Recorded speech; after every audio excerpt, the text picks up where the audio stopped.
12 thank you Jesus 30 29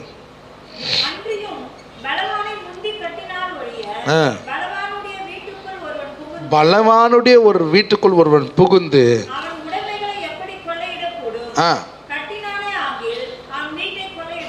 ஆவியானவரை பற்றி பேசிட்டு உடனே அங்கே போகிறார். என்ன அர்த்தம்னா, ஒருத்தன் பலவானை கட்டிட்டான்னா அந்த ஆவியானவர் அந்த பலவானுக்குரிய காரியங்களை நமக்கு பங்கிடக்கூடியதாக இருக்குது. யோசபாத் ராஜா சத்ருவை வீழ்த்திட்ட பிறகு அந்த சத்ருடைய ஐஸ்வர்யம் இவனுக்கு சேர்ந்து வந்துடுச்சு. வந்தவன் இவனை கொள்ளடிக்க வந்தான், ஆனால் அவனை 3 நாள் வரைக்கும் கொள்ளடிக்கிறவளுக்கு கர்த்தரை கொடுத்தார். அல்லேலூயா சொல்லுங்களேன். அவனை கட்டாமல் அந்த கொள்ளை நமக்கு வராது. எத்தனை பேர் ஆமென் சொல்கிறேன்? இங்கே 1,00,000 பேருக்குன்னா அவன் கட்டி வருகிறான், அவனை கட்டாமல் இந்த கொள்ளை நமக்கு வராது. எத்தனை பேர் ஆமென்?